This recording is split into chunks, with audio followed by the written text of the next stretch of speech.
លោកដឹងស្រាប់ហើយថាក្នុងរយៈពេលចុងក្រោយនេះសម្ពាធគ្រប់បែបយ៉ាងការចាប់ខ្លួនសកម្មជនសង្គមការចាប់ខ្លួនអ្នកនយោបាយការឃុំខ្លួនមេដឹកនាំនយោបាយការរឹតបន្តឹងទៅលើអង្គការសង្គមស៊ីវិលការដាក់សម្ពាធទៅលើអង្គការសង្គមស៊ីវិលរួមទាំងការកាត់ជំនួយរបស់សហរដ្ឋអាមេរិកទៅកាន់បណ្ដាប្រទេសក្រីក្រជាច្រើនរួមទាំងកម្ពុជាផងដែលប៉ះទង្គិចជាង50អង្គការក្រៅរដ្ឋាភិបាលនៅក្នុងប្រទេសកម្ពុជាហើយក៏មានគម្រោងខ្លះហ្នឹងក៏ប៉ះទង្គិចដល់អង្គការសង្ត្រាល់រួមទាំងអង្គការផ្សេងៗផងដែរស្របពេលជាមួយគ្នានេះក៏បញ្ហាពន្ធក៏ជាបញ្ហាចំណោទមួយធ្ងន់ធ្ងរដែលសហរដ្ឋអាមេរិកកំពុងតែដាក់ពន្ធសង្កត់ទៅលើប្រទេសកម្ពុជាគឺ 49% លោកកំពុងតែធ្វើកិច្ចការសំខាន់ណាស់ពាក់ព័ន្ធទៅនឹងការឃ្លាំមើលការតស៊ូមតិទៅលើផ្នែកសិទ្ធិការងាររបស់ពលកររបស់កម្មករនៅក្នុងប្រទេសកម្ពុជាយ៉ាងដុតដៃដុតជើងហើយលោកឃើញស្រាប់ហើយថាសម្ពាធបរិយាកាសទាំងអស់នេះកំពុងតែជន់កប្រទេសកម្ពុជាកាន់តែខ្លាំងហើយធ្វើឲ្យប្រជាពលរដ្ឋខ្មែរសពថ្ងៃនេះធ្ងោសឹងតែគ្រប់គ្នាក្រុមហ៊ុនខ្លះត្រូវបិទរោងចក្រខ្លះក៏ត្រូវបិទត្រូវដូររោងចក្រចំណែកប្រជាពលរដ្ឋខ្លះហ្នឹងក៏អត់ការងារធ្វើហាងរមណីយដ្ឋានហាងភោជនីយដ្ឋានផ្សេងក៏បានបិទលែងដំណើរការប្រជាជននៅតែជំពាក់ធនាគារវ៉ាន់កចំណែកធនាគារខ្លះហ្នឹងក៏លែងទិញផ្ទះពីប្រជាជនដែលដូចថាត្រូវអ្នកដែលយកផ្ទះទៅប្រចាំអញ្ចឹងទៅក៏លែងទទួលយកទៀតលែងរឹបអូសយកទៀតដូច្នេះធ្វើឲ្យសង្គមនេះគឺកំពុងតែរស់នៅដោយសម្ពាធធ្ងន់ធ្ងរតើសម្ពាធធ្ងន់ធ្ងរសប្តាហ៍នេះលោកខុនតារ៉ូវាកំពុងតែជះឥទ្ធិពលយ៉ាងម៉េចដល់ប្រជាពលរដ្ឋខ្មែរក្រីក្រដល់ស្ថានភាពសង្គមបច្ចុប្បន្នស្ថានភាពនយោបាយស្ថានភាពសេដ្ឋកិច្ចបាទសូមអញ្ជើញបាទអរគុណលោកសារដាសម្រាប់ការជជែកពិភាក្សាទៅលើប្រធានបទថ្ងៃនេះមុននឹងការចាប់ផ្ដើមខ្ញុំចង់ធ្វើការកត់សម្គាល់មួយចំនួនដើម្បីឲ្យយើងអាចធ្វើការវិភាគទៅលើស្ថានភាពជាក់ស្ដែងហើយនឹងបញ្ហាដែលយើងកំពុងជួបប្រទះនៅក្នុងសង្គមយើងនាពេលបច្ចុប្បន្នអ្វីដែលយើងអាចធ្វើការកត់សម្គាល់នោះយើងទទួលស្គាល់ថាកំណើនសេដ្ឋកិច្ចរបស់ប្រទេសកម្ពុជាមានការកើនឡើងជាប្រចាំទោះបីតិចច្រើនយើងមានការកើនឡើងនៅក្នុងកម្រិតមួយដែលយើងអាចនិយាយបានថាអាចគ្រប់គ្រងនៅក្នុងស្ថានភាពសេដ្ឋកិច្ចមួយអ្វីដែលយើងកត់សម្គាល់ទី2យើងអាចនិយាយបានថាពាក់ព័ន្ធទៅនឹងការកាត់បន្ថយនៃភាពក្រីក្រមានការកាត់បន្ថយមួយចំនួនហើយនៅក្នុងអត្រាមួយដែលយើងអាចនិយាយបានថាក្នុងរយៈពេល10ឆ្នាំនេះអត្រានៃការធ្លាក់ចុះឬក៏ការកាត់បន្ថយនៃភាពក្រីក្រនេះគឺមានការកាត់បន្ថយនៃគម្លាតមួយដែលយើងអាចមើលឃើញថាប្រសិនបើយើងប្រៀបធៀបអំពីក្នុងចំណោមប្រជាពលរដ្ឋដែលមានសេដ្ឋកិច្ចមធ្យមយើងឃើញថាអ្នកដែលគាត់អាចមានលទ្ធភាពនៅក្នុងការចាកចេញពីភាពក្រីក្រក៏មានកម្រិតមួយដែលភាគរយនេះវាតិចមានន័យថាម៉េចមានន័យថាគម្លាតនៃរវាងអ្នកក្រហើយនិងអ្នកមានហើយនិងអ្នកមធ្យមហ្នឹងគឺធំធេងណាស់ហើយបើសិនជាយើងគិតអំពីចំនួនដង់ស៊ីតេនៃប្រជាពលរដ្ឋរបស់យើងដែលបើផ្អែកទៅតាមការដែលយើងធ្វើជំរឿននៅក្នុងឆ្នាំ2024បាទគឺប្រជាពលរដ្ឋរបស់យើងនេះមានប្រមាណជា17លាននាក់ហើយបើសិនជាយើងគិតអំពីទំហំនៃសេដ្ឋកិច្ចរបស់ប្រទេសកម្ពុជាឬក៏យើងគិតថា GDP យើងមានទំហំប្រមាណជា44,000លានដុល្លារអញ្ចឹងទំហំមួយនេះយើងអាចប្រៀបធៀបថានៅក្នុងរយៈពេល10ឆ្នាំចុងក្រោយទំហំសេដ្ឋកិច្ចហើយនឹងប្រាក់ចំណូលរបស់ប្រជាពលរដ្ឋរបស់យើងអាចនិយាយថាមានការកើនឡើងដែរមានអាចនិយាយបានថាមានការកាត់បន្ថយនៅភាគរយនៃគម្លាតនៃភាពក្រីក្ររបស់ប្រជាពលរដ្ឋហើយនឹងមាននៅទំហំនៃប្រជាពលរដ្ឋអ្នកដែលមានវិជ្ជាជីវភាពមធ្យមនឹងក៏មានការកើនឡើងក៏ប៉ុន្តែអ្វីដែលសំខាន់នោះគឺយើងពិនិត្យមើលអំពីប្រជាពលរដ្ឋទំហំនៃប្រជាពលរដ្ឋជាពិសេសគឺពាក់ព័ន្ធទៅនឹងប្រជាពលរដ្ឋដែលគាត់ស្ថិតនៅក្នុងភាពក្រីក្រឬក៏អាចនិយាយបានថានៅក្នុងបន្ទាត់នៃភាពក្រីក្រអ្នកដែលអាចប្រសើរជាង លើបន្ទាត់នៃភាពក្រីក្រអ្នកដែលអាចស្មើនៅក្នុងបន្ទាត់នៃភាពក្រីក្រឬក៏អ្នកដែលស្ថិតនៅក្រោមនៃបន្ទាត់នៃភាពក្រីក្រហើយបើសិនជាយើងគិតអំពីវិស័យការងារយើងអាចនិយាយបានថាសេដ្ឋកិច្ចរបស់ប្រទេសកម្ពុជារបស់យើងគឺពឹងផ្អែកទៅលើកម្លាំងពលកម្មអញ្ចឹងមានន័យថាម៉េចអ្នកដែលប្រើប្រាស់ខួរក្បាលឬក៏អ្នកដែលមានអាជីពមានជំនាញហ្នឹងគឺភាគច្រើនស្ថិតនៅក្នុងចំណោមមន្ត្រីរាជការសាធារណៈអ្នករកស៊ីឬក៏អ្នកដែលធ្វើការជាមន្ត្រីរាជការ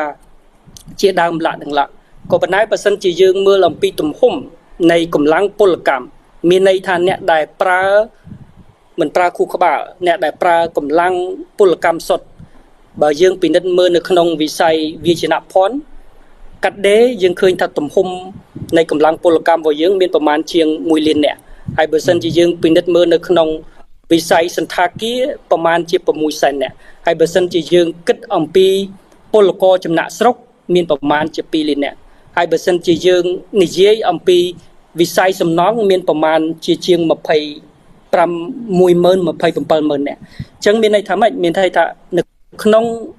ប្រជាពលរដ្ឋរបស់យើងដែលមានប្រមាណជា17លាននាក់កម្លាំងពលកម្មរបស់យើងមានប្រមាណជា9លាននាក់អញ្ចឹងបើសិនជាយើងគិតអំពីទំហំនៅក្នុងចំណោមអ្នកដែលធ្វើកិច្ចការអ្នកដែលធ្វើការងារណាដែលប្រើប្រាស់កម្លាំងពលកម្មហ្នឹងគឺច្រើនណាស់ទំហំហ្នឹងច្រើនណាស់អញ្ចឹងមានន័យថាទំហំអ្នកដែលមានជីវភាពមធ្យមហ្នឹងតូចហើយអ្នកមានទៀតសោតនោះក៏មិនច្រើនដែរចង់និយាយថាបកប៉ុន្តែយើងអត់និយាយអំពីទំហំសេដ្ឋកិច្ចដែលអ្នកមានទាំងអស់នោះគាត់ក្តោបក្តាប់នៅក្នុងប្រទេសកម្ពុជាទេណាអញ្ចឹងមានន័យថាម៉េចមានន័យថាគម្លាតរវាងអ្នកមាននិងអ្នកក្រឆ្ងាយនៅក្នុងបរិបទនៃប្រទេសកម្ពុជាហើយបើសិនជាយើងនិយាយអំពីការបែងចែកនៃកំណើនសេដ្ឋកិច្ចដោយសមធម៌មានន័យថាបញ្ហានេះនៅតែគម្លាតអានេះយើងនិយាយតែពីកត្តាសេដ្ឋកិច្ចតែបើសិនជាយើងនិយាយអំពីស្ថានភាពសង្គមយើងនិយាយអំពីបញ្ហាច្រើនពាក់ព័ន្ធទៅនឹងរឿងសិទ្ធិសេរីភាពជាមូលដ្ឋានរបស់ប្រជាពលរដ្ឋយើងនិយាយអំពីការគោរពសិទ្ធិមនុស្សយើងនិយាយអំពីការគោរពសិទ្ធិការងារយើងនិយាយអំពីប្រព័ន្ធកិច្ចគាំពារសង្គមឬក៏សេវាសង្គមមួយដើម្បីផ្ដល់ទៅឲ្យប្រជាពលរដ្ឋដែលវាជាសេចក្តីត្រូវការចាំបាច់នៅក្នុងការទទួលខុសត្រូវជាពិសេសរដ្ឋមួយអញ្ចឹងបញ្ហានេះហើយដែលយើងឃើញថាដោយសារបញ្ហាសេដ្ឋកិច្ចដោយសារបញ្ហាចំណូលទាបដោយសារប្រាក់ឈ្នួលទាបលក្ខខណ្ឌការងារមិនល្អបញ្ហានៃការកើតឡើងនៅភាពអយុត្តិធម៌ការរំលោភសិទ្ធិការងារការរំលោភសិទ្ធិពលករជាដើមឡាក់បញ្ហាហ្នឹងវាកើតជាប្រព័ន្ធហើយនៅក្នុងស្ថានភាពនេះពេលបច្ចុប្បន្ននេះយើងដឹងហើយថាបញ្ហានៃសម្ពាធនៃវិបត្តិសេដ្ឋកិច្ចចំពោះសេដ្ឋកិច្ចរបស់ក្រុមគ្រួសារក្នុងចំណោមអ្នកដែលគាត់ធ្វើការងារអញ្ចឹងបញ្ហានេះវាគឺជាបញ្ហាមួយដែលជាសម្ពាធធ្ងន់ធ្ងរសម្ពាធធំហើយកន្លងមកអ្វីដែលយើងបានធ្វើការសិក្សាស្រាវជ្រាវ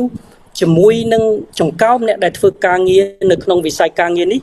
ខ្ញុំឧទាហរណ៍ដូចជានៅក្នុងវិស័យវិជ្ជាភ័ណ្ឌកាត់ដេរសម្ពាធការងារមិនមានពេលសម្រាប់គាត់ធ្វើការងារថែមម៉ោងរចនាសម្ព័ន្ធប្រាក់ឈ្នួលនឹងគឺពឹងផ្អែកទៅលើការងារថែមម៉ោងបើសិនតែគាត់អត់ថែមម៉ោងគាត់អាចទទួលបាននៅប្រាក់ឈ្នួលមួយសមរម្យដើម្បីទូទាត់ទៅនឹងការចំណាយប្រចាំថ្ងៃរបស់គាត់នេះអត់គិតពីបញ្ហាស្ថានភាពបំណុលផងហើយបញ្ហាបំណុលនេះវាគឺជាសម្ពាធធ្ងន់ធ្ងរសម្រាប់ពួកគាត់អញ្ចឹងយើងឃើញថាកម្មករនិយោជិតភាគច្រើនគឺគាត់មានវិបត្តិផ្លូវចិត្តគាត់មានការធ្លាក់នៅដុនដាបនៅបញ្ហាសុខភាពបញ្ហាដែលធ្វើការងារច្រើនមកមិនមានពេលសម្រាប់ការទទួលរងនៅសម្ពាធសេដ្ឋកិច្ចជាដើមឡាក់អញ្ចឹងបញ្ហាទាំងអស់ហ្នឹងគឺយើងឃើញថានៅក្នុងចង្កោមអ្នកធ្វើការងារទាំងកម្មករនៅក្នុងវិស័យក្រៅប្រព័ន្ធនិងក្នុងប្រព័ន្ធដោយសារអីដោយសារបញ្ហានៅត្រង់ថាកំណើនសេដ្ឋកិច្ចរបស់ប្រទេសកម្ពុជាហ្នឹងមិនបានបែងចែកដោយសមធម៌ហើយការផ្ដល់នៅសេវាចំពោះប្រជាពលរដ្ឋពីទូអង្គរដ្ឋហ្នឹងក៏មិនបានមានគ្របដណ្ដប់ឲ្យបានពេញលេញទោះបីតែយើងមានកម្មវិធីកិច្ចគាំពារសង្គមជំនួយសង្គមការគាំទ្រអ្នកក្រីក្រចាស់ជរាជាដើមឡាក់ឬក៏ប្រព័ន្ធកិច្ចគាំពារសង្គមរបស់យើងហ្នឹងវាអត់បានគ្របដណ្ដប់វិសាលភាពនឹងទូលំទូលាយទេអញ្ចឹងហើយអ្នកដែលងាយរងគ្រោះបំផុតហ្នឹងគឺអ្នកដែលរស់នៅក្នុងក្រៅបន្ទាត់ភាពក្រីក្រស្មើឬក៏លើសនៅបន្ទាត់ភាពក្រីក្របន្តិចបន្តួចហ្នឹងហើយបាទលោកខុនតារ៉ូពាក់ព័ន្ធទៅនឹងបញ្ហាលោកមានប្រសាសន៍ថាបំណុលរបស់កម្មករឥឡូវនេះគឺថាធ្វើឲ្យកម្មករនឹងកំពុងជួបនៅវិបត្តិផ្លូវចិត្តធ្ងន់ធ្ងរដោយសារតែពួកគាត់មិនមានលទ្ធភាពក្នុងការសងបំណុលចុះប្រសិនបើនៅពេលខាងមុខនេះបញ្ហាពន្ធ 49% ប្រសិនបើអាមេរិក អត់យល់ព្រមក្នុងការទម្លាក់ពន្ធឬក៏ចរចាជាមួយកម្ពុជាឲ្យមានភាពវិជ្ជមាននៅក្នុងបញ្ហាការចរចាពន្ធហើយពន្ធនឹងនៅតែ 49% ដដែលតើនៅពេលនោះមានការរំពឹងថារោងចក្រនៅក្នុងប្រទេសកម្ពុជានឹងត្រូវបិទដកទៅធ្វើកិច្ចការឬក៏វិនិយោគនៅក្នុងប្រទេសផ្សេងតើពេលនោះលោកធ្វើការព្យាករណ៍របៀបម៉េចបាទអំពីស្ថានភាពពលករនៅក្នុងស្ថានភាពនេះយើងត្រូវកលេចមើលអំពីសេដ្ឋកិច្ចរបស់ប្រទេសកម្ពុជារបស់យើងដង្ហើមសេដ្ឋកិច្ចរបស់ប្រទេសកម្ពុជារបស់យើងគឺពឹងផ្អែកទៅលើទីផ្សារធំៗពីរសំខាន់ទី1គឺសហរដ្ឋអាមេរិកទី2សហភាពអឺរ៉ុបហើយបន្ទាប់មកយើងឃើញថាយើងមានកិច្ចព្រមព្រៀងពាណិជ្ជកម្មជាមួយនឹងចិនជាមួយនឹងកូរ៉េបណ្ដាប្រទេសផ្សេងទៀតដូចជាចក្រភពអង់គ្លេសកាណាដាជាដើមអញ្ចឹងបើយើងគិតអំពីកំណើនសេដ្ឋកិច្ចរបស់ប្រទេសកម្ពុជាយើងនៅក្នុងរយៈពេលប្រមាណជា10ឆ្នាំចុងក្រោយគឺវាពឹងផ្អែកទៅលើផលិតផលនៃការនាំចេញទៅទីផ្សារសហរដ្ឋអាមេរិកហើយនឹងទៅសហភាពអឺរ៉ុបអញ្ចឹងហើយបានកំណើនសេដ្ឋកិច្ចរបស់យើងកើននៅក្នុងអត្រាប្រមាណជា 5 ចុចកដកសញ្ញា 5% 6% នៅក្នុងរយៈពេលប្រមាណជាជាង10ឆ្នាំចុងក្រោយមុនកូវីដទោះបីតែមានការថមថយបន្តិចនៅក្នុងកំឡុងពេលកូវីដក្រោយមកអញ្ចឹងយើងពឹងផ្អែកទៅលើចរន្តសេដ្ឋកិច្ចទៅលើទីផ្សារធំទាំងអស់ហ្នឹងហើយយើងត្រូវទទួលស្គាល់នៅបញ្ហានេះអញ្ចឹងហើយបានកន្លងមកនៅពេលដែលមានការគោលនយោបាយរបស់រដ្ឋបាលសហរដ្ឋអាមេរិកមានការតម្លើងពន្ធនេះបញ្ហានេះវានឹងអាចជះឥទ្ធិពលសម្រាប់បរិបទសេដ្ឋកិច្ចនៅក្នុងសង្គមរបស់ប្រទេសកម្ពុជាឥឡូវយើងនិយាយអំពីស្ថានភាពរោងចក្រស្ថានភាពសហគ្រាសគឺស្ថាននៅក្នុងរយៈពេលប្រមាណឆ្នាំចុងក្រោយនេះទោះបីតែមានការបើករោងចក្រថ្មីក៏ដោយទោះបីតែមានការជ្រើសរើសកម្មករនិយោជិតចូលធ្វើការងារអីជាដើមលក្ខនឹងលក្ខក៏ប៉ុន្តែបញ្ហាដែលសំខាន់បំផុតនោះតើកំណើនសេដ្ឋកិច្ចរបស់យើងនឹងពឹងផ្អែកទៅលើទីផ្សារណាអញ្ចឹងយើងអាចនិយាយថាវិស័យវិជ្ជាភ័ណ្ឌកាត់ដេរដេរស្បែកជើងផលិតផលធ្វើដំណើរនេះគឺជាវិស័យស្នូលដែលឲ្យមានកំណើនសេដ្ឋកិច្ចរបស់ប្រទេសកម្ពុជាជារៀងរាល់ឆ្នាំកម្មករនិយោជិតប្រមាណជាង1លាននាក់អានេះយើងអត់គិតអំពីកម្មករនិយោជិតនៅក្នុងវិស័យគ្រឿងអេឡិចត្រូនិកនៅក្នុងវិស័យបង្គំឬក៏វិស័យផលិតកង់ឬក៏វិស័យនៃការច្នៃម្ហូបអាហារអីជាដើម solar អីជាដើមឡើងនឹងឡើងអញ្ចឹងមានន័យថាម៉េចមានន័យថាយើងពឹងផ្អែកទៅលើចលករសេដ្ឋកិច្ចនៃការនាំចេញអញ្ចឹងការបែងចែកនៃសេដ្ឋកិច្ចទាំងអស់នោះវាគឺជាកម្លាំងនៃការបញ្ជាទិញអញ្ចឹងប្រសិនបើកម្មករគាត់មានប្រាក់ឈ្នួលទោះបីតែប្រាក់ឈ្នួលរបស់គាត់នាពេលបច្ចុប្បន្ននឹងនៅទាបមិនទាន់ជាប្រាក់ឈ្នួលរស់នៅសមរម្យมันអាចត្រូវទ្រង់នៅជីវភាពរបស់គាត់ឲ្យបានគ្រប់ជ្រុងជ្រោយក៏ពិតមែនក៏ប៉ុន្តែអំណាចនៃការបញ្ជាទិញសម្រាប់កម្មករនិយោជិតនៅក្នុងវិស័យមួយវាគឺជាចលករនៅក្នុងការជំរុញនៅកំណើនសេដ្ឋកិច្ចនៃកម្លាំងនៃការបញ្ជាទិញអញ្ចឹងភាពមិនប្រកបប្រជាឬក៏បញ្ហាដែលជាឧបសគ្គនៅក្នុងការនាំចេញនៅក្នុងករណីថាយើងជាប់គាំងឬក៏មិនមានលទ្ធផលតាមរយៈនៃការចរចារវាងប្រតិភូរបស់ប្រទេសកម្ពុជាជាមួយនឹងតំណាងពាណិជ្ជកម្មសហរដ្ឋអាមេរិកបញ្ហានោះវាគឺជាកត្តាមួយនឹងអាចជះជាវិជ្ជមានជាអវិជ្ជមានចឹងជាអវិជ្ជមាននៅក្នុងន័យមួយដែលខ្ញុំនិយាយនៅក្នុងកលៈទេសៈនេះនៅក្នុងន័យថាប្រសិនបើមិនមានដំណោះស្រាយឬក៏ការឯកភាពជាគោលការណ៍ណាមួយនៅក្នុងការសម្បទានឬក៏នៅក្នុងការកំណត់នៅលក្ខខណ្ឌអត្រាភាគរយណាមួយចឹងមកដល់ពេលនេះយើងអត់ទាន់ឃើញមានលទ្ធផលអីហើយអ្វីដែលជាក្តីបារម្ភសំខាន់នោះគឺពាក់ព័ន្ធទៅនឹងស្ថានភាពនៃការបញ្ជាទិញអញ្ចឹងតាមអ្វីដែលយើងបានធ្វើការសិក្សានៅក្នុងចំណោមប្រទេសដែលមានការផលិតក្នុងការនាំចេញដូចជានៅប្រទេសបង់ក្លាដេសប្រទេសសេរីលង្កាក៏ដូចជានៅប្រទេសថៃនៅប្រទេសវៀតណាមឬក៏នៅឥណ្ឌូនេស៊ីជាដើមយើងឃើញថាការបញ្ជាទិញឬក៏ការកម្មង់ទិញរបស់អ្នកបញ្ជាទិញធំដែលជាប្រភពនៃការនាំចេញទៅទីផ្សារសហរដ្ឋអាមេរិកនិងសហភាពអឺរ៉ុបហ្នឹងគឺមិនទាន់មាននៅការឆ្លើយតបនៅក្នុងបរិបទនេះនៅឡើយទេពីព្រោះថាអីគេរងចាំអំពីលទ្ធផលនៃការចរចាតាមរយៈប្រតិភូរបស់ប្រទេសកម្ពុជានិងតំណាងពាណិជ្ជកម្មសហរដ្ឋអាមេរិកតើអត្រានៃការចរចានឹងមានការធ្លាក់ចុះឬក៏មានការឡើងឬក៏នៅក្នុងអត្រាណាមួយអញ្ចឹងប្រសិនបើអត្រាណាមួយដែលធ្វើឲ្យប្រទេសកម្ពុជាយើងពិបាកនៅក្នុងការប្រកួតប្រជែងចង់មិនចង់គឺក្រុមហ៊ុនអ្នកបញ្ជាទិញទាំងអស់នោះនឹងសម្រេចចិត្តទៅប្រទេសនៃការផលិតណាដែលកាត់បន្ថយនៅតម្លៃឬក៏កម្រៃកម្លាំងពលកម្មមួយដែលសមស្របគេនៅតែចំណេញបានអាចមានកត្តាប្រកួតប្រជែងអញ្ចឹងបញ្ហានោះវានឹងអាចជះទៅដល់រោងចក្រមួយចំនួនទៅថ្ងៃអនាគតប្រសិនបើបញ្ហានេះកើតឡើងទៅថ្ងៃអនាគត បាទលោកដឹងស្រាប់ហើយថាកន្លងមកគឺសហរដ្ឋអាមេរិកការដាក់ពន្ធនេះគឺដោយសារតែគេរកឃើញថាកម្ពុជាបាននាំទំនិញពីចិនមកវាយផ្លាកនៅក្នុងប្រទេសកម្ពុជាហើយលក់ទៅកាន់សហរដ្ឋអាមេរិកហើយប្រទេសដូចជាវៀតណាមអីក៏ជាប់ពន្ធរបស់សហរដ្ឋអាមេរិកដែល 46% ហ្នឹងគឺមានក្រោមរូបភាពដូចគ្នាអញ្ចឹងដែរក្រោយមកកម្ពុជាក៏បានធ្វើការអាប់ដេតកែសម្រួល adjust ទៅក្នុងច្បាប់របស់ខ្លួនពាក់ព័ន្ធទៅនឹងការបង្កើតនៅច្បាប់មួយក្នុងការទប់ស្កាត់នៅបញ្ហាវត្ថុធាតុដើមប្រភពដើមនៃទំនិញទាំងអស់ហ្នឹងហើយចំណុចនេះគេក្រងនឹងយកទៅចរចាជាមួយនឹងសហរដ្ឋអាមេរិកនៅពេលខាងមុខតើចំណុចនេះលោកអាចគិតថាវាគ្រប់គ្រាន់ដែរទេបាទក្នុងការយកទៅចរចាដែលចង់បញ្ជាក់ថាឥឡូវខ្ញុំតំណែងរបស់ខ្ញុំនឹងលែងយកពីចិនមកទៀតហើយគឺធ្វើនៅក្នុងស្រុកខ្លួនឯងហើយយកទៅលក់ខ្លួនឯងនៅក្នុងសហរដ្ឋអាមេរិកតើលទ្ធភាពនៃការជឿទុកចិត្តរបស់សហរដ្ឋអាមេរិកហ្នឹងគេគិតថាគេជឿដែរទេហើយបើសិនជាគេជឿក្នុងកម្រិតប៉ុណ្ណាដែរទៅបាទចំណុចនេះខ្ញុំអាចនិយាយបានថាប្រតិភូរបស់រាជរដ្ឋថាភិបាលកម្ពុជាដឹងច្បាស់នៅអ្វីដែលជាចេតនាពិតប្រាកដរបស់សហរដ្ឋអាមេរិកនៅក្នុងការពិនិត្យមើលអំពីក្របខ័ណ្ឌគោលនយោបាយការបរទេសជាពិសេសគឺគោលនយោបាយការទូតហើយយើងត្រូវទទួលស្គាល់ថាបញ្ហានៃចំណុចពាណិជ្ជកម្មនេះវាគឺជាគោលនយោបាយការទូតរបស់រដ្ឋបាលលោក Donald Trump អញ្ចឹងពិតណាស់ប្រទេសកម្ពុជាគ្រាន់តែជាប្រទេសមួយដែលជាផ្នែកមួយនៃការនាំចេញទៅទីផ្សារសហរដ្ឋអាមេរិកអញ្ចឹងបញ្ហានេះគឺច្បាស់លាស់ណាស់ការប្រើប្រាស់នៅគោលនយោបាយការបរទេសរបស់សហរដ្ឋអាមេរិកនៅក្នុងការធ្វើកិច្ចការងារការទូតបែបពាណិជ្ជកម្មឬក៏ការទូត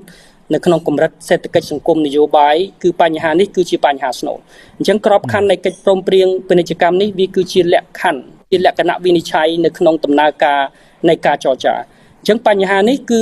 វាមានស្រាប់រួចទៅហើយនៅអ្វីដែលជាកង្វល់របស់សហរដ្ឋអាមេរិកនាពេលកន្លងមក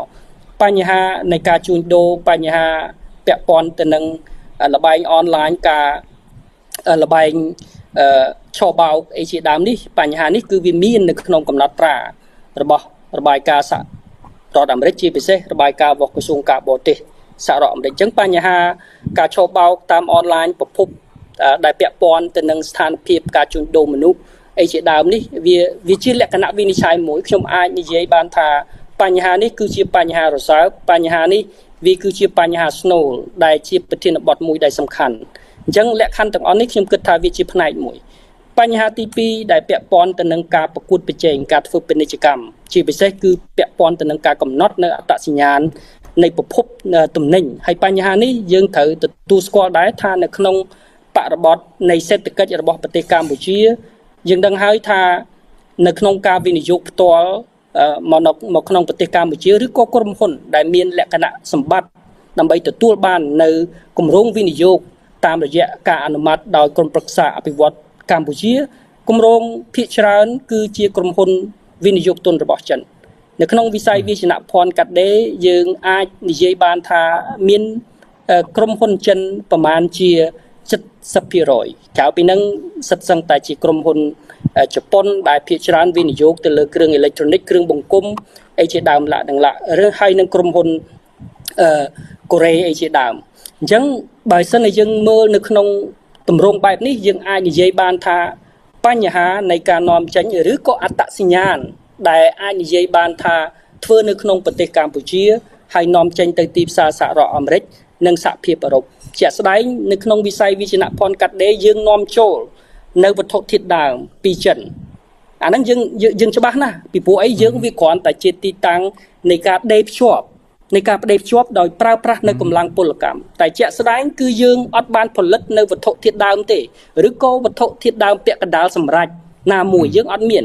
អញ្ចឹងមានន័យថាយើងនាំចូលនៅវត្ថុធាតុដើមនៅក្នុងការផលិតស្បែកជើងនៅក្នុងការបង្គុំស្បែកជើងនៅក្នុងការបង្គុំវ៉ាលីនៅក្នុងការបង្គុំផលិតផលធ្វើដំណើរនៅក្នុងការដេរភ្ជាប់នៃខោអាវសម្លៀកបំពាក់អញ្ចឹងអាចនិយាយបានថាបញ្ហាទាំងអស់នោះវាជារឿងដែលកន្លងមកមានការលើកឡើងយើងដឹងហើយថ្មីកន្លងមកនេះបញ្ហារឿងសូឡាបញ្ហានៃគ្រឿងបង្គុំអីជាដើមឡាក់នឹងឡាក់អញ្ចឹងមានន័យថាម៉េចមានន័យថាយើងវាគ្រាន់តែជាទីតាំងមួយនៅក្នុងការផលិត ហើយយើងបានផលចំណេញអំពីកម្លាំងពលកម្មការបែងចែកផលទៅសេដ្ឋកិច្ចទៅដល់កម្មករនិយោជិតដែលមានប្រាក់ចំណូលរដ្ឋយើងបានពន្ធក៏ប៉ុន្តែផលចំណេញទាំងអស់នោះគឺវាប្រកបណាស់គឺវាបានទៅដល់វិស័យឯកជនហើយសំណួរសួរថាតើវិស័យឯកជននោះជានរណាអ្នកវិនិយោគទុននោះជានរណាតើកម្លាំងនៃការចំណាយនៃការបញ្ជាទិញឬក៏ការទទួលផលចំណេញអំពីវិស័យហ្នឹងវាបានបែងចែកដោយសមភាពដោយសមធម៌ទៅដល់សេដ្ឋកិច្ចរបស់ប្រទេសកម្ពុជាអត់ទេអញ្ចឹងអាហ្នឹងច្បាស់ណាស់គឺគោលនយោបាយនៃការប្រកួតប្រជែងដោយស្មើភាពគ្នាការនាំចេញទៅសហរដ្ឋអាមេរិកការកំណត់អត្តសញ្ញាណនៃផលិតកម្មឬក៏ផលិតផលណាមួយដែលមិនមែនជាផលិតផលសម្រាប់ក៏ប៉ុន្តែយើងវាគ្រាន់តែជាទីតាំងនៃការបង្គុំឬក៏ផលិតដែលមិនមែនជាការផលិតនៅផលិតផលក្នុងស្រុកដើម្បីនាំចេញទៅទីផ្សារសហរដ្ឋអាមេរិកឬក៏សហភាពអឺរ៉ុបលោកខុនថារ៉ូចាប់តាំងពីសហរដ្ឋអាមេរិកដាក់ពន្ធទៅលើប្រទេសកម្ពុជា49%មកពេលនោះលោកដូណាល់ត្រាំក៏និយាយថាឥឡូវការកំណត់ពន្ធនេះគាត់ទុករយៈពេលឲ្យ3ខែមិនអញ្ចឹងឯងគឺឥឡូវនេះគឺប្រទេសទាំងអស់ហ្នឹងគាត់យកតែ 10% ទេតែក្រោយ3ខែហ្នឹងទៅនឹងកំណត់ទៅតាមអ្វីដែលគាត់ដាក់ជាក់ស្ដែងដូច្នេះហើយចាប់ផ្ដើមមានគាត់បើកឲ្យមានការចរចាប្រទេសជាច្រើនហើយពេលនោះគឺប្រទេសជប៉ុនបើកមានការចរចាមុនគេវៀតណាមអីព្យាយាមទម្លាក់ពន្ធមកនៅ 5% អីចឹងទៅប៉ុន្តែអាមេរិកនៅមិនទាន់មានការយល់ព្រមនៅឡើយទេសប្តាហ៍ថ្ងៃនេះលោកខុនថារ៉ូតាមការសង្កេតមើលរបស់លោកតើទំនិញដែលក្រោយពីមានការដាក់ពន្ធនេះមកតើកម្ពុជាបាននាំចេញទៅសហរដ្ឋអាមេរិកនឹងមានការកើនឡើងដែរទេហើយមានការបញ្ជាទិញនឹងមានកម្រិតមានការកើនឡើងកម្រិតណាដែរទៅបាទលោកខុនតារ៉ូនៅក្នុងស្ថានភាពនាពេលបច្ចុប្បន្ននេះបើយើងពិនិត្យមើលនៅក្នុងរយៈពេលត្រីមាសនៅក្នុងឆ្នាំ2025នេះយើងអាចនិយាយបានថាការនាំចេញនៅតែមានការកើនឡើងដោយសារមូលហេតុអីវាជាកត្តាមួយដែលកើតចេញមកពីការពន្យាពេលណានៅក្នុងការកំណត់អត្រា 10% ដែលជាមូលដ្ឋាននៅក្នុងដំណើរការនៃការចរចាហើយលោកតាំងសារដាយើងត្រូវយល់ថាក្រុមហ៊ុនអ្នកបញ្ជាទិញទាំងអស់នោះគេមានថេរវេលាគេមានកិច្ចសន្យាគេមានកិច្ចព្រមព្រៀងនៅក្នុងការបញ្ជាទិញពីព្រោះថាក្របខ័ណ្ឌនៃការកម្មង់ទិញគឺជាក្របខ័ណ្ឌមួយដែលជាលក្ខខណ្ឌមួយនៃកិច្ចព្រមព្រៀងអញ្ចឹងក្រុមហ៊ុនអ្នកបញ្ជាទិញខ្លះគាត់មានកិច្ចព្រមព្រៀងនៅក្នុងថេរវេលាមួយអាចរយៈពេលខ្លី6ខែឬក៏នៅក្នុងកំឡុងពេល1ឆ្នាំឬក៏នៅក្នុងក្របខ័ណ្ឌនៃកិច្ចព្រមព្រៀងនៅក្នុងការផលិតវាអាស្រ័យទៅលើផលិតផលក៏ដូចជាទំនិញដែលគេចង់បានអញ្ចឹងនៅក្នុងនេះយើងអាចនិយាយបានថាបើនិយាយអំពីស្ថានភាពនៅពេលបច្ចុប្បន្នស្ថានភាពវាមិនអីទេក៏ប៉ុន្តែអ្វីដែលយើងគិតគឺយើងគិតនៅក្នុងរយៈពេល2-3 ខែឬក៏មួយត្រីមាសឬក៏មួយឆមាសទៅខាងមុខអញ្ចឹងហើយបានបច្ចុប្បន្ននេះក្រុមហ៊ុនអ្នកបញ្ជាទិញទាំងអស់នោះគឺគេមានផែនការស្រាប់ហើយសម្រាប់ខ្លួនគេថាតើលទ្ធផលនៃការចរចាហ្នឹងវានឹងអាចមានផលវិជ្ជមាននៅសម្រាប់ប្រទេសកម្ពុជាអត់ទេដូចខ្ញុំបញ្ជាក់ពីដើមអញ្ចឹងលោកតាំងសារដាថាបញ្ហានៃគោលនយោបាយកិច្ចព្រមព្រៀងពាណិជ្ជកម្មវាគឺជាលក្ខខណ្ឌវាគឺជាគោលការណ៍នៃគោលនយោបាយការបរទេសរបស់សហរដ្ឋអាមេរិកអញ្ចឹងលក្ខខណ្ឌនេះគឺវាស្ថិតនៅក្នុងក្របខ័ណ្ឌនៃតំណាងពាណិជ្ជកម្មរបស់សហរដ្ឋអាមេរិកហើយនិងក្រសួងការបរទេសរបស់សហរដ្ឋអាមេរិកអញ្ចឹងលក្ខខណ្ឌទាំងអស់នោះហើយដែលជាផ្នែកមួយសំខាន់សំណួរសួរថាតើយើងធ្វើយ៉ាងណាដើម្បីអាចធានាឲ្យមានការជឿទុកចិត្តហើយមានវិធានការជាក់លាក់ដើម្បីដោះស្រាយនៅបញ្ហាដែលយើងមើលឃើញទាំងអស់គ្នាពាក់ព័ន្ធទៅនឹងរឿងបញ្ហាលបែងអនឡាញណាការឆោបោកការជួញដូរមនុស្សបញ្ហានៃការធ្លាក់ចុះនៅលំហសិទ្ធិសេរីភាពពលរដ្ឋបញ្ហាដែលពាក់ព័ន្ធទៅនឹងរឿងការកសាងនៅមូលដ្ឋានសង្គមសេដ្ឋកិច្ចនិងនយោបាយបញ្ហាឥទ្ធិពលរបស់ចិនទៅលើស្ថានភាពសេដ្ឋកិច្ចអញ្ចឹងមានន័យថាម៉េចវាច្បាស់លាស់ហើយថាបញ្ហាសេដ្ឋកិច្ចនេះវាគឺជាមូលដ្ឋានគ្រឹះរវាងគោលនយោបាយរបស់សហរដ្ឋអាមេរិកហើយវាក៏ជាផ្នែកមួយនៅក្នុងការពិនិត្យមើលក្របខ័ណ្ឌនៃកិច្ចការទូតរបស់សហរដ្ឋអាមេរិកនៅក្នុងការធ្វើការងារជាមួយនឹងរាជរដ្ឋាភិបាលបាទដូច្នេះលោកខុនតារ៉ូបើបញ្ហានៃការបើកល្បែងអនឡាញការបោកប្រាស់តាមអនឡាញការជួញដូរមនុស្សការលាងលុយកខ្វក់នេះហាក់បីដូចជាមានការកើនឡើងប៉ុន្តែការវិនិយោគទៅលើវិស័យសំខាន់ៗដូចជាវិស័យវាយនភ័ណ្ឌនេះហាក់ដូចជាមានការថមថយ បើសិនបើវិស័យដូចថាអវិជ្ជមានកើនឡើងវិស័យអវិជ្ជមាននឹងថយចុះអញ្ចឹងបានន័យថាកម្ពុជាកំពុងតែរកស៊ីបានទៅលើវិស័យឆបោកវិស័យអនឡាញវិស័យលាងលុយកខ្វក់មិនអញ្ចឹងឯងមិនអញ្ចឹងឯងលោកខុនតារ៉ូបញ្ហានេះវាគឺជាបញ្ហាសង្គមវាគឺជាបញ្ហាមុខមាត់កិត្តិយសកេរ្តិ៍ឈ្មោះសេចក្តីថ្លៃថ្នូររបស់ប្រទេសកម្ពុជារបស់យើងហើយសំខាន់ណាស់នៅក្នុងបញ្ហានេះដែលទាមទារឲ្យមានការខិតខំប្រឹងប្រែងហើយត្រូវបង្ហាញនៅឆន្ទៈនៅក្នុងការដោះស្រាយពីព្រោះបញ្ហាទាំងអស់នេះវាពាក់ព័ន្ធជាប្រព័ន្ធវាពាក់ព័ន្ធទៅនឹងអ្នកដែលមានឥទ្ធិពលអ្នកមានអំណាចបណ្ដាញដែលមានភាពស្មុគស្មាញជាប្រភេទអ ுக ្រិតកម្មបញ្ហាដែលទាមទារឲ្យមានឆន្ទៈនៅក្នុងការដោះស្រាយអញ្ចឹងដើម្បីដោះស្រាយបញ្ហានេះបានពីព្រោះថារឿងនេះវាចាក់ឫសធំធេងនៅក្នុងសង្គមរបស់ប្រទេសកម្ពុជាណាអញ្ចឹងចំណុចមួយនេះសំណួរសួរថាតើវានឹងបានផលទៅអ្នកណាគេតើវាបានផលសេដ្ឋកិច្ចសម្រាប់ប្រជាពលរដ្ឋ17លាននាក់ដែរទេតើវាបានផលនៃការបែងចែកដោយសមធម៌ដែរទេបើនិយាយឲ្យចំទៅបញ្ហាទាំងអស់នេះវាអត់បានទៅដល់សង្គមទេវាអត់បានទៅដល់ប្រទេសជាតិទេវាបានទៅលើក្នុងចង្កោមអ្នកដែលមានអធិពលឬក៏អ្នកមានអំណាចឬក៏អ្នកដែលនៅពីខាងក្រោយនៅបញ្ហាទាំងអស់នោះអញ្ចឹងវាមិនមែនជាល្អសម្រាប់ការវិនិយោគសម្រាប់ប្រទេសកម្ពុជាទៅថ្ងៃអនាគតទេខ្ញុំឧទាហរណ៍ថាចុះបើសិនជាស្ថានភាពការអស្ថិរភាព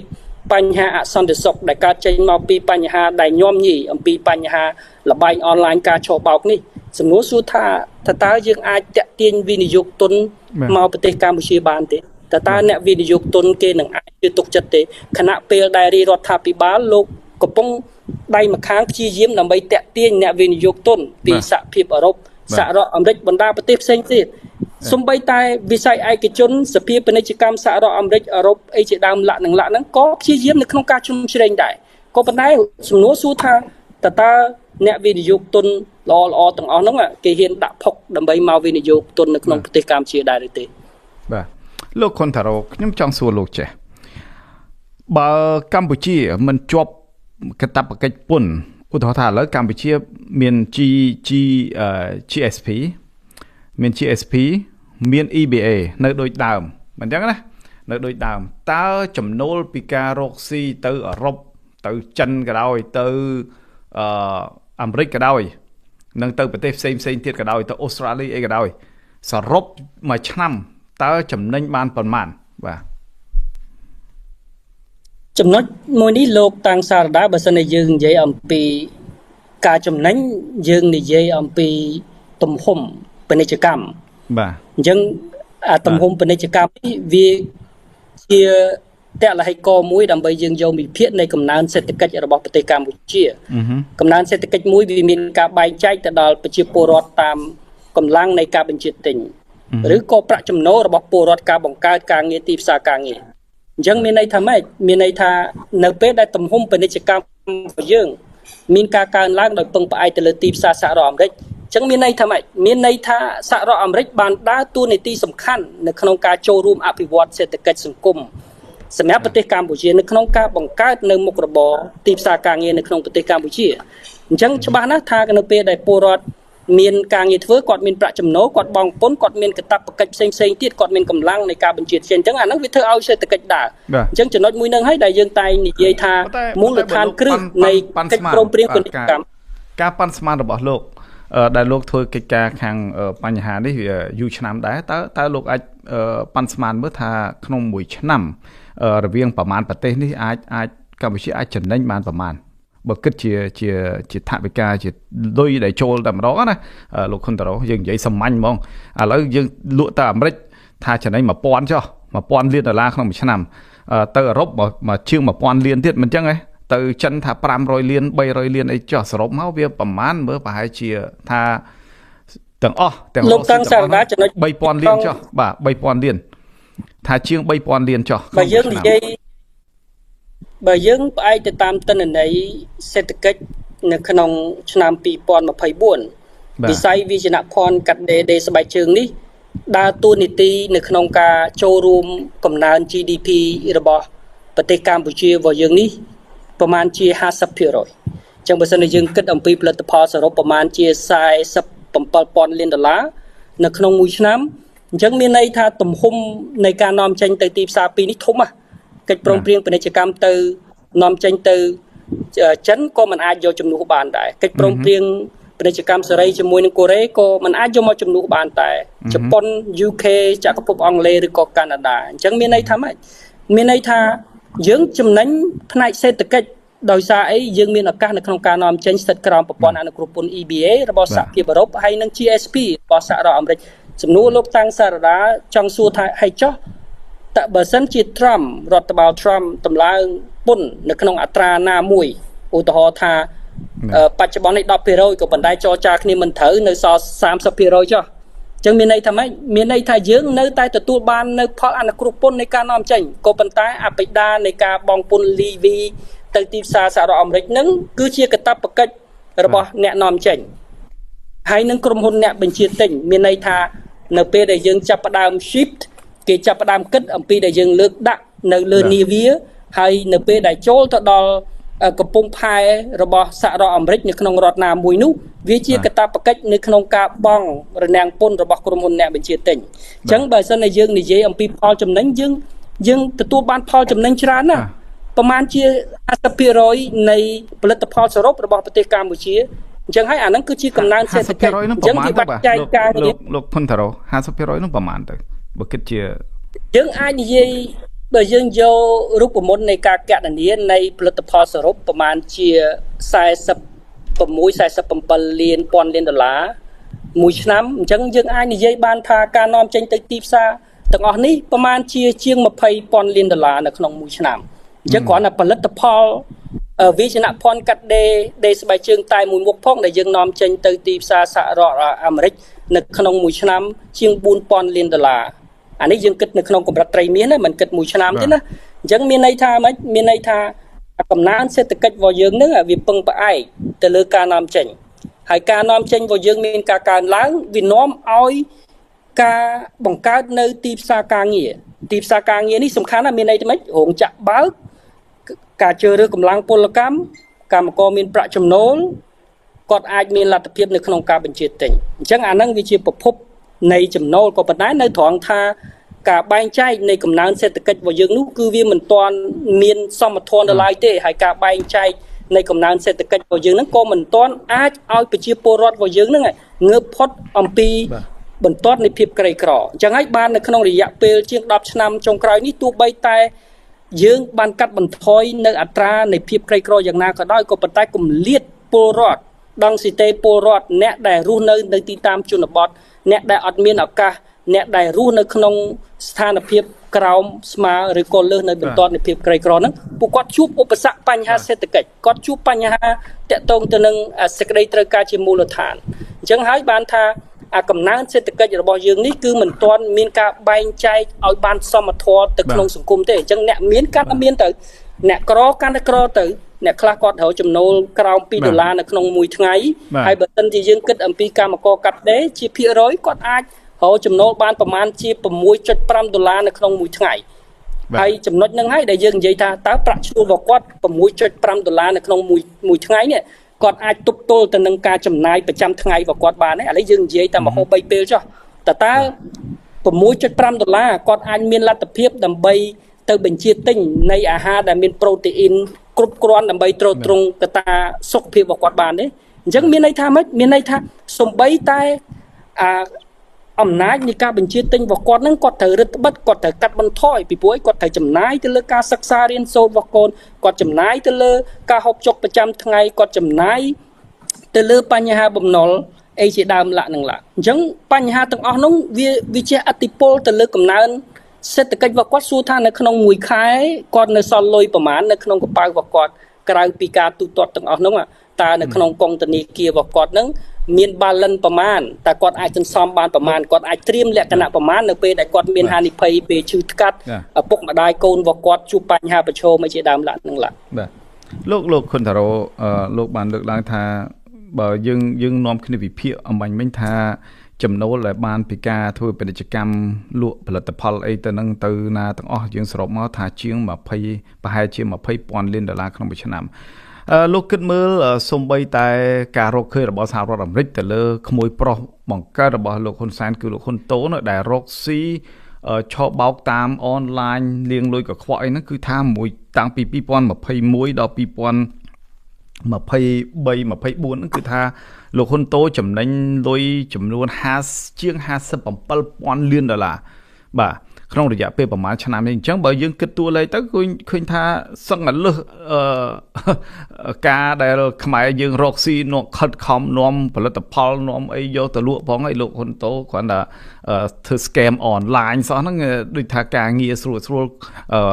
ជួលបុគ្គលិកឲ្យនាំគ្នាទៅបោកអ្នកនៅតាមស្រុកក្រៅហ្នឹងចំណេញលុយដល់ទៅជាង$57,000 លានជាមួយនឹងក្រុម mafia ចិនក្រុម mafia នៃប្រទេសផ្សេងទៀតដូច្នេះតើលោកធ្វើឲ្យកម្ពុជានេះបំបត្តិនៅអំពើឆោបោកហ្នឹងយ៉ាងម៉េចទៅបើអំពើឆោបោកការលាងលុយកខ្វក់ហ្នឹងគឺថារដ្ឋាភិបាលរកស៊ីស្រួលដោយលោកដឹងស្រាប់ហើយមានខ្ញុំបានទទួលនៅព័ត៌មានពីធនាគារជាតិនៃកម្ពុជាគេក្រុមមន្ត្រីនៅទីនោះគឺប្រាប់ថាណែលោកហ៊ុនសែនជាមេដែលអាប់លុយធំជាងគេបាទអ្នកដែលយកលុយទៅរកស៊ីលាងលុយនៅស្រុកខ្មែរហ្នឹងគឺគ្មានអ្នកណាគេចផុតពីលោកហ៊ុនសែនទេឧទាហរណ៍ថាឥឡូវលោកយកលុយ$1,000 លានយកទៅលាង$1,000 លានជាលុយខ្មៅលុយដែលអាប់ចេញមកវិញគឺប្រហែលជា 50% 50,000 លានឬក៏40,000ត្រឹម50លានឬក៏500 លានឬក៏400 លានតែប៉ុណ្្នឹងឯងបាទអញ្ចឹង$1,000 លានលោកហ៊ុនសែនស៊ីដាច់អស់ 60% បាត់ហើយអញ្ចឹងអ្នកដែលបានទទួលលុយនឹងមកវិញទៅបានតែ 40% ទេអាហ្នឹងជាលុយស្អាតតែម្ដងបាទដូច្នេះហើយបានជាកម្ពុជាបង្កើតនៅកាស៊ីណូបង្កើតនៅក្រុមហ៊ុនមួយចំនួនក្រុមហ៊ុនផ្ទះខ្យល់លក់អីណាហ្នឹងទាំងអស់ហ្នឹងសិតតែជាចន្ទ្រាន់បណ្ដាញលាងលុយខ្មៅលាងលុយកខ្វក់ឲ្យលោកហ៊ុនសែនទាំងអស់សិតសូម្បីតែរោងចក្រនៅស្រុកខ្មែរនេះរោងចក្រលបែងស៊ីសងបើកអនឡាញសិតតែមានឈ្មោះហ៊ុនតកូលលោកហ៊ុនសែនក្រុមលោកហ៊ុនសែនលោកគ្រួសារលោកហ៊ុនសែនមានភាគហ៊ុននៅក្នុងនឹងទាំងអស់កូនប្រសារលោកហ៊ុនសែនក្តីកូនបង្កើតលោកហ៊ុនសែនក្តីសិតតែមានភាគហ៊ុននៅក្នុងទាំងអស់ដូច្នេះប្រព័ន្ធនេះវាចាក់ស្រេះជ្រៅណាស់ជារឹសជ្រៅនៃអង្គើពុករលួយជាក្រុមចារកម្មជាក្រុម mafia ដែលក្រុមអង្គការមួយឈ្មោះថា Humanity Research Consultancy គេនិយាយថាកម្ពុជាបច្ចុប្បន្នគឺជាមជ្ឈមណ្ឌលបោកប្រាស់តែម្ដងជាឧក្រិដ្ឋកម្មសកលអញ្ចឹងហើយបានជាប្រទេសផ្សេងគេអត់ចង់មកចូលប្រទេសកម្ពុជាទេដោយលោកបាក់ក្រុងអីថ្ងៃមុនគេមកប្រទេសវៀតណាមគេសុកចិត្តទៅប្រទេសឥណ្ឌូនេស៊ីគេសុកចិត្តទៅប្រទេសសិង្ហបុរីប៉ុន្តែនេះប្រទេសដែលខ្លួនធ្លាប់ដាក់អាណានិគមជាង100ឆ្នាំនៅក្នុងប្រទេសកម្ពុជាដែរនេះជាប់លបងជាមួយវៀតណាមនេះហេតុអីមិនចូលដែលលោកហ៊ុនសែននិយាយថាលោកម៉ាក់ក្រុងសិតតែជាបងប្អូនធរអីជាមួយគាត់ផងហេតុអីមិនមកលេងបងប្អូនធរគាត់មកនៅប្រទេសជិតខាងរបស់វៀតណាមហ្នឹងនេះហើយដែលជាចំណុចមួយដែលលំបាកនៅក្នុងការដែលធ្វើឲ្យប្រទេសកម្ពុជាមានការកែប្រែមានការដោះស្រាយមានការ clean up សម្អាត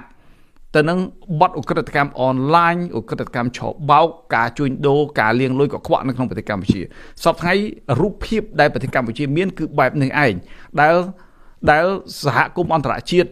ប្រទេសណាក៏ដោយឲ្យតែប្រទេសលោកសេរីគឺកាលណាគេវាយឈ្មោះ Google ចូលទៅក្នុងប្រទេសកម្ពុជាគឺចេញសិតតែលបែងអនឡាញសិតតែ scam អនឡាញនេះហើយគឺជាកិត្តិយសហើយនេះហើយគឺជាមោទនភាពសម្រាប់ប្រជាជាតិមួយរបស់កម្ពុជាដែលកម្ពុជាថាអូជាប្រទេសអច្ឆរិយៈហ្នឹងឯងឬក៏យ៉ាងម៉េចចំណុចនេះលោកខុនថារ៉ូបើកម្ពុជាមិន clean up ទៅលើបញ្ហានេះទេតទៅមុខ5ឆ្នាំ10ឆ្នាំទៀតវាយ៉ាងម៉េចបាទលោកអាចប៉ាន់ស្មានបានទេខ្ញុំបានមើលនៅរបាយការណ៍ហើយក៏បានព្យាយាមនៅក្នុងការសិក្សាលម្អិតក៏ប៉ុន្តែយើងមិនដឹងអំពីមូលដ្ឋាននៃការសិក្សាការផ្ទៀងផ្ទាត់ពីព្រោះអីយើងអត់អាចមានលទ្ធភាពនៅក្នុងការទៅស្វែងរកទិន្នន័យព័ត៌មានទាំងអស់នោះគឺមានភាពស្មុគស្មាញអញ្ចឹងខ្ញុំគិតថាតួលេខឬក៏ទិន្នន័យរបាយការណ៍កន្លងមកដែលមានការលើកឡើងខ្ញុំអាចនិយាយបានថារបាយការណ៍ខ្លះវាអាចជាការពិតរបាយការណ៍ខ្លះដែលយើងត្រូវការផ្ទៀងផ្ទាត់នៅទិន្នន័យជាច្រើនហើយបញ្ហានេះមានភាពស្មុគស្មាញក៏ប៉ុន្តែអ្វីមួយដែលយើងអាចនិយាយបានថាគឺថាយើងចំណាត់ថ្នាក់ របស់យើងនឹងគឺមិនសូវល្អទេពាក់ព័ន្ធទៅនឹងបញ្ហាអំពើពុករលួយហើយបញ្ហានេះក៏វាមាននៅក្នុងរបាយការណ៍សន្ទុះនៃអំពើពុករលួយនៅក្នុងបណ្ដាប្រទេសផ្សេងៗទៀតបើសិនជាយើងប្រៀបធៀបនៅក្នុងអាស៊ានអញ្ចឹងសន្ទុះរបស់យើងនេះគឺយើងអត់តន់មានភាពប្រសើរឡើងទេអញ្ចឹងបញ្ហានេះដែលយើងអាចនិយាយបានថាវាជាតលហិកមួយដែលមិនល្អសម្រាប់ប្រទេសកម្ពុជាទេហើយចំណុចនេះគឺទាមទារឲ្យមាននៅការចាត់វិធានការដើម្បីលុបបំបាត់និងទម្រង់នឹងបញ្ហាអំពើពុករលួយនេះហើយបញ្ហាអំពើពុករលួយនេះគឺជាបញ្ហាប្រព័ន្ធហើយទាមទារឲ្យមាននៅឆន្ទៈនៅបែបនយោបាយជាពិសេសគឺអ្នកដឹកនាំរដ្ឋជាពិសេសគឺរាជរដ្ឋាភិបាលនឹងហើយដែលលោកត្រូវតែដើរតួនាទីនៅក្នុងការធ្វើយ៉ាងណាដើម្បីកាត់បន្ថយនៅបញ្ហាអំពើពុករលួយប្រទេសណាក៏មានបញ្ហាអំពើពុករលួយដែរគ្រាន់តែតិចហើយច្រើនតើអំពើពុករលួយនោះវាកើតចេញអំពីក្នុងចង្កោមអ្នកដែលមានឥទ្ធិពលអ្នកដែលមានអំណាចដើម្បីប្រើប្រាស់នៅឥទ្ធិពលនោះនៅក្នុងការប្រព្រឹត្តនៅអំពើទាំងអស់នោះអញ្ចឹងបញ្ហាទាំងអស់នោះគឺវាទាមទារឲ្យមាននៅឆន្ទៈផ្នែកនយោបាយអញ្ចឹងបញ្ហានៅត្រង់នេះខ្ញុំអាចធ្វើការកត់សម្គាល់ថាប្រសិនបើរាជរដ្ឋាភិបាលលោកមានឆន្ទៈនៅក្នុងការធ្វើលោកមានឥទ្ធិពលលោកមានអំណាចគ្រប់គ្រាន់នៅក្នុងការទប់ស្កាត់នៅបណ្ដាញទាំងអស់នេះហើយយើងដឹងហើយថាបណ្ដាញឆបោកនេះគឺមានលក្ខណៈជាប្រព័ន្ធហើយមិនមែនតែនៅក្នុងប្រទេសកម្ពុជាទេវាជាបញ្ហាតំបន់សម្បីតែនៅប្រទេសថៃក៏មានបញ្ហាឆបោកតាមអនឡាញនៅប្រទេសមីយ៉ាន់ម៉ាព្រំដែនប្រទេសថៃនិងប្រទេសមីយ៉ាន់ម៉ាប្រទេសហ្វីលីពីនរហូតដល់ឥណ្ឌូនេស៊ីហើយថ្មីនេះប្រទេសវៀតណាមក៏មានបញ្ហា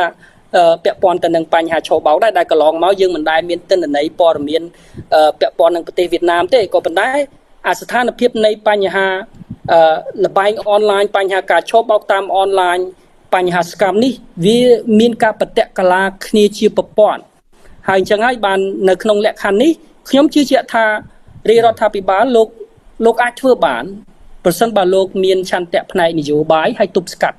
អញ្ចឹងកន្លងមកយើងឃើញដូចក្រសួងមហាផ្ទៃក៏មានវិធានការមានការទប់ស្កាត់មានការបង្ក្រាបនៅតាមតំបន់នានាដែលមានកាស៊ីណូការ operate នៅ online ជាដើមយើងឃើញមានការបង្ក្រាបជារឿយនៅបញ្ហាទាំងអស់នោះដែលកើតមានឡើងក៏ប៉ុន្តែវានៅតែបន្តហើយអាការបន្តនេះវាមិនមានការកាត់បន្ថយក៏ប៉ុន្តែមានការកើនឡើងអញ្ចឹងហើយបានចំណុចមួយនេះខ្ញុំគិតថាវាសំខាន់ណាស់សម្រាប់មុខមាត់របស់ប្រទេសកម្ពុជារបស់យើងវាសំខាន់ណាស់ដែលយើងត្រូវបង្ហាញអំពីឆន្ទៈផ្នែកនយោបាយហើយជាពិសេសខ្ញុំគិតថាគណៈពេលដែលកម្ពុជាកំពុងតែចរចានៅលក្ខខណ្ឌពន្ធនេះខ្ញុំគិតថាបញ្ហាអ្វីដែលជាក្តីកង្វល់របស់សហរដ្ឋអាមេរិកមានការលើកឡើងនៅក្នុងរបាយការណ៍នេះប្រសិនបើយើងមានឆន្ទៈវាជាប្រយោជន៍សម្រាប់ប្រទេសកម្ពុជាទេខ្ញុំគិតថាវាជាប្រយោជន៍សេដ្ឋកិច្ចសម្រាប់ប្រទេសកម្ពុជាវានឹងជួយសេដ្ឋកិច្ចប្រទេសកម្ពុជាវានឹងអាចស្ដារនៅលក្ខខណ្ឌពាណិជ្ជកម្មមិនមែនតែសហរដ្ឋអាមេរិកទេអាចសហភាពអឺរ៉ុបប្រសិនបើរាជរដ្ឋាភិបាលអាជ្ញាធររដ្ឋលោកមាននៅឆន្ទៈដើម្បីដោះស្រាយដូចឧទាហរណ៍បញ្ហា 20% ជាមួយសហភាពអឺរ៉ុបប្រសិនបើរដ្ឋលោកបង្ហាញឆន្ទៈនៅក្នុងការ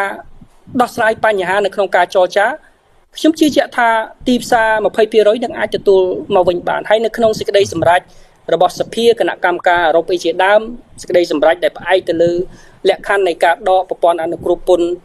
20% នៅក្នុងឆ្នាំ 2022 គឺសហភាពអឺរ៉ុបគឺបានបើកចំហនៅក្នុងការធ្វើកិច្ចការងារនឹងជាមួយនឹងរាជរដ្ឋាភិបាលដែលដើម្បីស្ដារឡើងនៅលទ្ធិប្រជាធិបតេយ្យការគោរពសិទ្ធិមនុស្សការគោរពសិទ្ធិការងារលក្ខខណ្ឌដើម្បីធ្វើឲ្យមានការជឿទុកចិត្តបាននៅក្នុងអនុសាសន៍ដែលមានការលើកឡើងអញ្ចឹងអាហ្នឹងវាទាមទារឲ្យមាននៅការខិតខំប្រឹងប្រែងវាទាមទារឲ្យមានការជឿទុកចិត្តបានឲ្យមានឆន្ទៈជាពិសេសគឺឆន្ទៈការទូតផ្នែកពាណិជ្ជកម្មហើយនៅពេលដែលរាជរដ្ឋាភិបាលលោកកំពុងតែពិនិត្យមើលអំពីទីផ្សារការចរចាកិច្ចព្រមព្រៀងពាណិជ្ជកម្មជាមួយបណ្ដាប្រទេសលោកសេរីផ្សេងទៀតខ្ញុំជឿជាក់ថាអានេះវាគឺជាឱកាសមានន័យថាយើងកំពុងតែជួបឧបសគ្គបញ្ហាប្រឈមក៏ពិតមែនក៏ប៉ុន្តែប្រសិនបើយើងចង់ឲ្យស្ថានភាពសង្គមរបស់យើងស្ថានភាពការគោរពសិទ្ធិមនុស្សការគោលការណ៍ប្រជាធិបតេយ្យលំហសិទ្ធិពលរដ្ឋលំហសង្គមស៊ីវិលសារព័ត៌មានឯករាជ្យទាំងអស់ហ្នឹងលោកអាចប្រតិបត្តិការបាននៅក្នុងបរិបទប្រទេសកម្ពុជាខ្ញុំគិតថាជារឿងល្អ វាមានតែជួយទៅដល់រាជរដ្ឋាភិបាលដើម្បីឲ្យមាននៅកិត្តិយសមានមុខមាត់លើឆាកអន្តរជាតិហើយចំណុចមួយនេះខ្ញុំជឿជាក់ថាវាស្មុគស្មាញក៏ប៉ុន្តែនៅក្នុងនាមយើងជាសង្គមស៊ីវិលអ្វីដែលយើងអាចធ្វើទៅបានគឺមានតែការអំពាវនាវការលើកឡើងជាអនុសាសន៍ការផ្ដល់យោបល់អ្វីដែលយើងចង់ឃើញគឺថាចង់ឃើញប្រទេសកម្ពុជារបស់យើងនឹងមានការរីកចម្រើនប្រជាពលរដ្ឋមានជីវភាពរស់នៅសមរម្យសេដ្ឋកិច្ចយើងល្អការទូតពាណិជ្ជកម្មយើងល្អយើងមានទំនាក់ទំនងល្អជាមួយនឹងបណ្ដាប្រទេសដែលមានសេដ្ឋកិច្ចរីកចម្រើនយើងអាចនិយាយបានថាយើងមិនអាចអត់ប្រទេសចិនបានទេយើងត្រូវការធ្វើពាណិជ្ជកម្មក៏ប៉ុន្តែប្រសិនបើយើងមានច្បាប់មួយរឹងមាំយើងលុបបំបាត់នៅអំពើពុករលួយអញ្ចឹងក្រុមហ៊ុនដែលមកវិនិយោគដើម្បីជាលក្ខខណ្ឌនៃការចំណេញការសុំគលុំការប្រព្រឹត្តនៅអំពើពុករលួយបើសំណាញ់ច្បាប់យើងរឹងមាំមិនថាតែក្រុមហ៊ុនអឺរ៉ុបក្រុមហ៊ុនអាមេរិកក្រុមហ៊ុនជប៉ុនទេអញ្ចឹងយើងអនុវត្តនៅគោលការណ៍នីតិរដ្ឋមួយការគោរពច្បាប់មួយអាហ្នឹងគឺវាតម្លាភាពសង្គមហើយវានឹងអាចជួយនៃការស្ដារនៅសេដ្ឋកិច្ចជំនឿជឿទុកចិត្តអំពីបណ្ដាប្រទេសដែលមានសេដ្ឋកិច្ចរីកចម្រើនបាទលោកខុនតារ៉ូជាចុងក្រោយលោកមានអ្វីចង់បន្ថែមបាទនៅក្នុងប្រធានបទរបស់យើងនៅក្នុងរាត្រីនេះយើងទៅចែកគ្នាច្រើនពាក់ព័ន្ធទៅនឹងបញ្ហាពន្ធផងបញ្ហាការបញ្ជាទិញផងបញ្ហាសង្គមផ្សេងទៀតផងបញ្ហាសិទ្ធិរបស់ពលករផងបាទសូមជឿចំពោះខ្ញុំយល់ឃើញថាយើងនៅក្នុងបរិបទមួយដែលមានភាពស្មុគស្មាញពិបាកនៅក្នុងការព្យាករទុកហើយខ្ញុំជឿជាក់ថារាជរដ្ឋាភិបាលលោកដឹងច្បាស់ណាស់តើការទូតផ្នែកពាណិជ្ជកម្មដើម្បីរក្សាឲ្យបាននៅស្ថិរភាពសេដ្ឋកិច្ចត្រូវមាននៅការផ្លាស់ប្ដូរនៅអេរិយាបថការទូតផ្នែកពាណិជ្ជកម្មហើយកន្លងមកយើងឃើញថារាជរដ្ឋាភិបាលឃើញមានការបន្ទន់អេរិយាបថមុនពេលដែលរៀបចំនៅនីតិវិធីនៅក្នុងការចរចាយើងឃើញមានការបង្កើតនៅក្របខ័ណ្ឌគតិយុត្តមួយចំនួនដើម្បីធានាឲ្យមាននៅតម្លាភាពនៃការកំណត់នៅអត្តសញ្ញាណនៃប្រភេទមុខទំនិញនៃការនាំចេញទៅទីផ្សារសហរដ្ឋអាមេរិកខ្ញុំគិតថាអាហ្នឹងជឿងល្អដោយសារអីយើងចង់ឲ្យមានតម្លាភាពយើងចង់ឲ្យថាក្រុមហ៊ុនដែលមានការនាំចូលនៅវត្ថុធាតុដើមឬក៏ការបង្គុំមិនសម្រេចអីនោះគឺឲ្យដឹងថាផលិតផលទាំងអស់ហ្នឹងត្រូវបានផលិតនៅក្នុងប្រទេសកម្ពុជាហើយវាជាក់លាក់អំពីប្រភពនៃវត្ថុធាតុដើមទាំងអស់នោះខ្ញុំគិតថាជារឿងល្អរឿងដែលរក្សានៅក្នុងការអេរិយាបថនៃការចេញនៅសេចក្តីថ្លែងការបន្ទន់អេរិយាបថយើងអត់ដែលឃើញមានពីមុនមកឯអានេះពីខ្ញុំទៅដែលខ្ញុំធ្វើកិច្ចការងារនៅក្នុងវិស័យការងារជាពិសេសពាក់ព័ន្ធទៅនឹងក្របខ័ណ្ឌពាណិជ្ជកម្មនៅក្នុងកម្រិតនៃតំណាងពាណិជ្ជកម្មសហរដ្ឋអាមេរិកដែលមួយផ្នែកដែលយើងធ្វើនៅក្នុងកម្រិតនៃការតាមដានត្រួតពិនិត្យនៃលក្ខខណ្ឌការងារអញ្ចឹងយើងឃើញថាវាមានការផ្លាស់ប្ដូរនៅអេរិយាបថការទូតពាណិជ្ជកម្មខ្ញុំគិតថាវាជារឿងមួយដែលអាចនិយាយបានថាវាប្រសើរខ្លះដែរអេរិយាបថបែបនេះយើងត្រូវការអេរិយាបថបែបហ្នឹងជាមួយនឹងសហភាពអឺរ៉ុបដូចគ្នាអញ្ចឹងមានន័យថាម៉េចមានន័យថាប្រសិនបើយើងអាចមានអេរិយាបថបែបហ្នឹងដែលអាចជឿទុកចិត្តបានការផ្លាស់ប្ដូរនៅអេរិយាបថបែបហ្នឹងគឺវាជាការទទួលបាននៅប្រយោជន៍ផ្នែកសេដ្ឋកិច្ចហើយបើសិនរដ្ឋលោកអាចធ្វើទៅបានអា20%ហ្នឹងក៏យើងអាចទទួលបានយកមកវិញហើយយើងកំពុងតែមានមហិច្ឆតានៅក្នុងការធ្វើយ៉ាងណាឲ្យប្រទេសកម្ពុជារបស់យើងហ្នឹងអាចផ្លាស់ប្ដូរពីប្រទេសដែលមានប្រាក់ចំណូលកម្រិតទាបទៅជាប្រទេសដែលមានប្រជាពលរដ្ឋទទួលបានឬក៏មានប្រាក់ចំណូលកម្រិតមធ្យមនៅក្នុងឆ្នាំ2027អញ្ចឹងដើម្បីឲ្យយើងអាចបាននៅសម្រាប់បាននៅគោលដៅមហិច្ឆតាដ៏ធំហ្នឹងគឺទៅមានការទាមទារឲ្យមានការចូលរួមពីភាគីពាក់ព័ន្ធអញ្ចឹងមានន័យថាសង្គមស៊ីវិលគ្រាន់តែជាតួអង្គមួយឯណាយើងត្រូវការនៅគណនេយ្យភាពសង្គមយើងត្រូវមានការអភិបាលកិច្ចប្រជាធិបតេយ្យយើងត្រូវមានការគោរពសិទ្ធិមនុស្សអភិបាលកិច្ចនៅប្រព័ន្ធសង្គមមួយដើម្បីអភិវឌ្ឍប្រទេសជាតិរបស់យើងមានន័យថាម៉េចចុងក្រោយអ្នកដែលបានផលវាមិនបានផលទៅលើអ្នកដឹកនាំឬក៏បុគ្គលណាទេវាបានផលទៅដល់ប្រជាពលរដ្ឋយើង17លាននាក់